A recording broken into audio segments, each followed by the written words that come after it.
Келгеніңізге әйгерім, сізге бір ай болыпты ғой, бір айлығыңыз. Сол енді одан кейін жаңағы жеке танысулар, кездесу болды, бір кішігірім ғана. Енді бұл кісі жалпы ортақ қызығушылықтарымыз көп екен. Қандай мысалы? Ортақ қызығушылық, жалпы жаңа ән айтуы бар. Бұл кісі сосын табиғатқа шыққанды жақсы көреді екен. Сол сияқты. И бұл бір жаңағы сыртқы келбетіне де маған менің көңілімнен шығып тұр деген сияқты осы бір кішкене дүниелер осылай, иә. Үйдегілеріңіз көрді ме кешегі эфирді? Үйдегілер, иә, көреді ғой. Не деп жатыр? Жазды ғой. Молодец, балам деді ғой. Дұрыс деп айтты ма сізге? Молодец, жарайсың, қолдаймын сені әрқашан деген сияқты қылды. Главный өзіңе ұнап тұрса, мен қарсы емеспін деді. Мен жалпы ата-анам, мен дос ретінде жақсы араласам, как всегда. Солай, кішкентай кезімнен ашық сөйлесе аламын қысқасы. Балаусаған айта кетейінші, Айгер негіз сені көргенде бірінші сені таңдап көрмей қалдым деп, бір қымбат лапшадан іліп жіберген сияқты құлағынан ше. Ақылбекжан айналайын бұл кісі пікір айтқан кезде бірден 8 пікір 4 сұрақ айтады бұл кісі.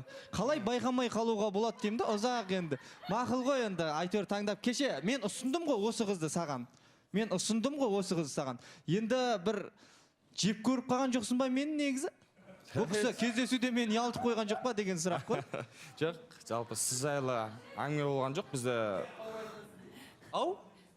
Бұл сен өмірде де сөйтіп күлесің ба негізі? Негізі өзінің сондай бір богатый смехы бар екен. Ана жақта енді тұйық отырсыз, ашылып спокойно отыра беріңіз. Бір көр жіберекші богатый жаңа, не? Болады осында. Күліп отырмын ғой. Қазір әңгіме арасында күліп отырамын, Нұреке. Ассалаумағалейкум. Сол кезде естіп үлгеріңіз, Нұржан. Сол кезде естіп үлгеріңіз.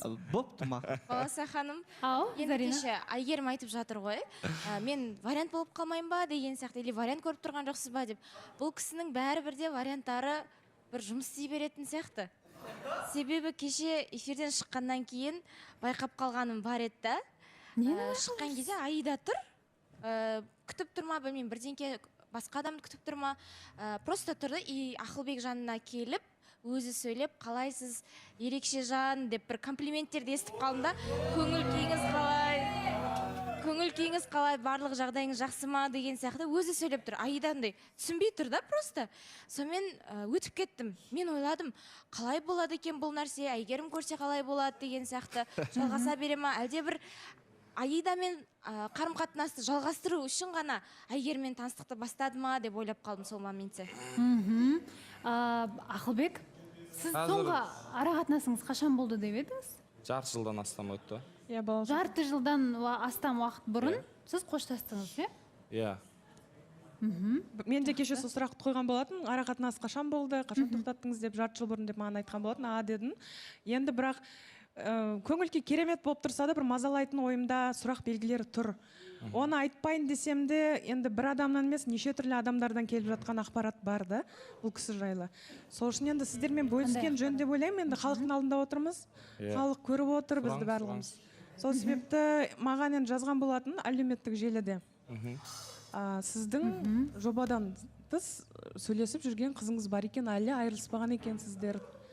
Сол туралы пікіріңіз қалай, жалпы шын ба? Енді адам болғасын сенбей қалуымыз да мүмкін, бірақ енді ол кісілердің өзінің кәдімгідей дәлелдері бар екен. Көрейік, дәлел болса. Негізі Айгерім бізге жіберіпсіз сол ақпараттарды. Және де енді ол жерді көріп алайық. Бар ма? Ақылбек. Дәлел бар енді назар аударайық. Көрейік, көреміз ғой. Иә, көрейік. Мен просто Сәлеметсіз бе Айгерім ханым? Сіз Ақылбекпен, яғни Әсемнің жігітімен таныстық бастамаңыз. Ол жігіт сізге лайық емес, екінші емес, үшінші вариант қылып тұрған адамға мүмкіндік бергеніңіз сіздің ар намысыңызды таптау емес пе? Сіз жақсы адамға лайықсыз, біз сізге лайықты үміткер келетініне сенеміз. Айта кетсем, ол жігіттің жүріп жүрген қызы бар, жай хайп қуалап, қыздан қызға секірген жігіттен артық не күтесіз? Өзіңізді олай төмен түсірмеңіз. Өзіңізден кіші жігіт, әр қызға секіріп хайп іздеп жүрген сізге деген сезімі ашыла қоймайды деп жазып бастайды да.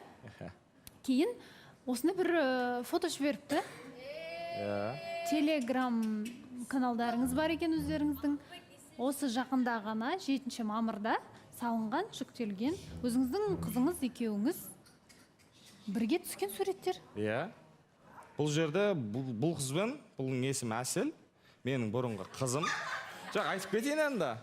И одан кейін де бір айырылысқаннан кейін де бір енді. Қазір көріп алайықшы соңына дейін. Көрейік. Келесі бізде тағы да осындай хат жазылыпты. Жақында ғана жіберген гүлдері. Ақылбек мырзаның қазіргі жүріп жатқан қызының инстаграм парақшасында, телеграм каналына тіркелген.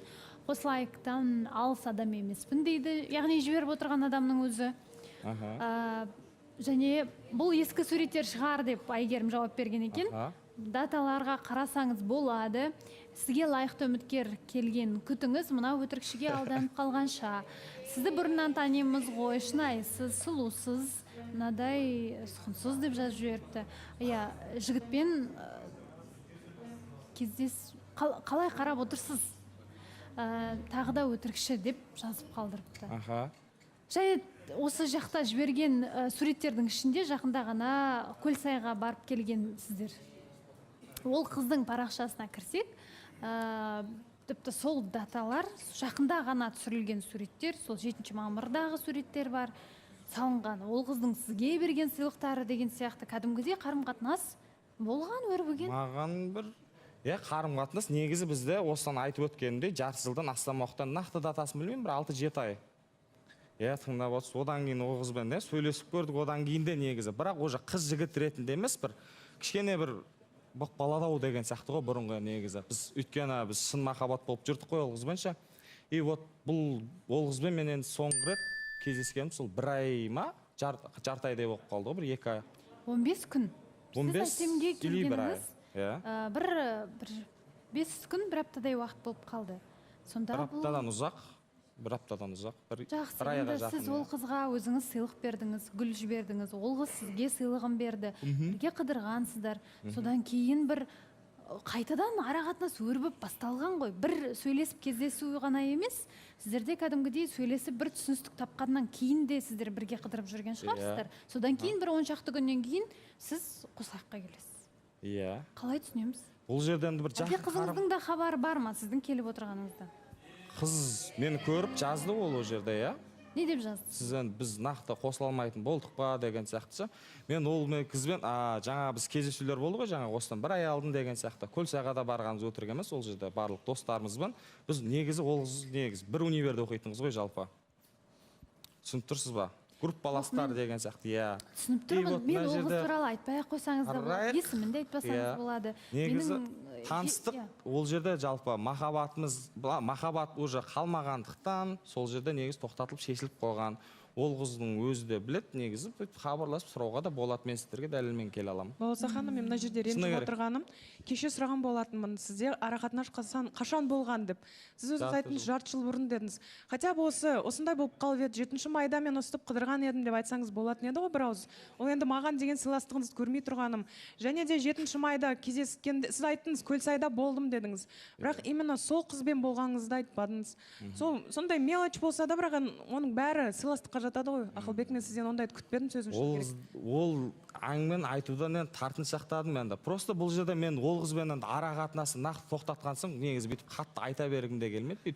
Мысалға сізге де бір сол кезде сөйлескенбіз деген әңгіме айтылса, бір мен тараптан бір өтірік бақыт болып көрініп қалады сізге. Біз екеуміз келіскен едік қой, бірінші танысудан бастап бір-бірімізге нақты бетке сразу айтатын боламыз деп. Есіңізде шығар, кеше ғана айттық қой оны.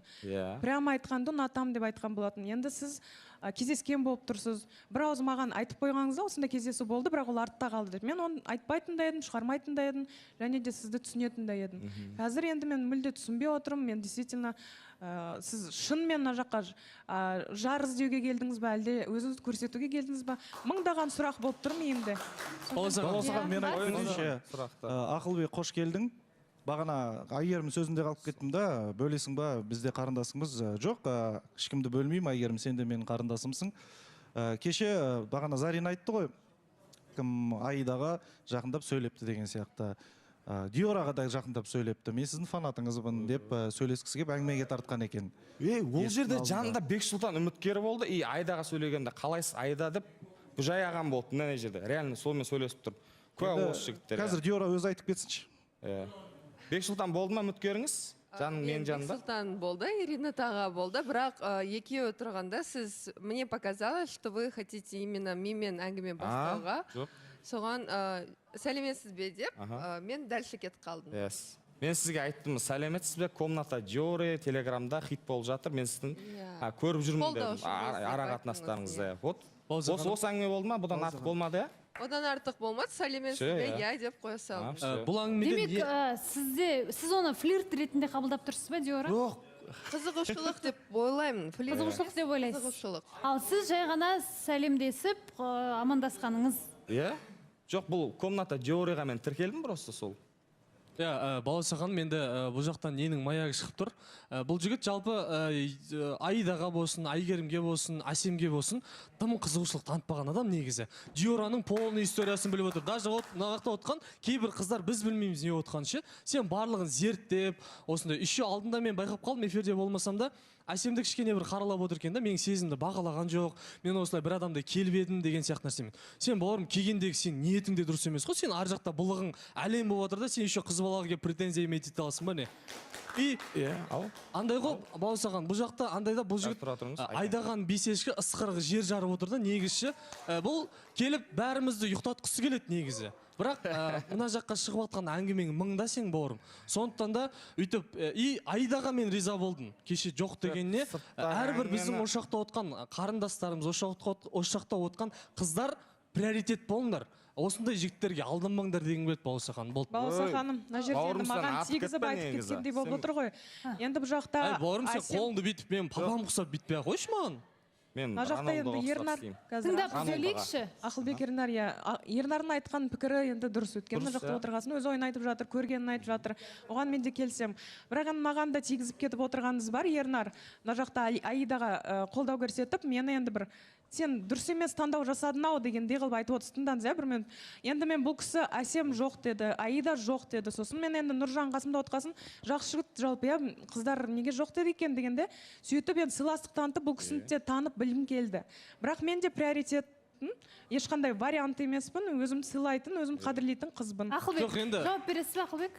Бұл жерде енді расымен де жаңа Айдаға мен сізге тек қалайсыз Аида дедім, ше? Аида дедім. Енді Аида деген дұрыс па, Аида дұрыс па? Енді бұл жерде, сол жерде эфирдің алдында мен Айгерім ханымды сізді күтіп тұрдым, дұрыс па? Бұл кісі ар жаққа киім ауыстыруға кететін жерлеріңіз бар, шыққаннан кейін. Сол жерден күтіп тұрдым, примерно бұл тұр қыз бір сағат өзім тіліктерім айналсам деп маған ескертті. Сол аралықта эфирдің сыртында не жерде Ринат ағам бір әліне тұрды. Бастан аяқ сол жерде тұрды. Ақылбек, сөзіңізді білейін. Есіңізде ма? Бізде дәл қазір жарнама, жарнамадан кейін жалғастырамыз. Бол.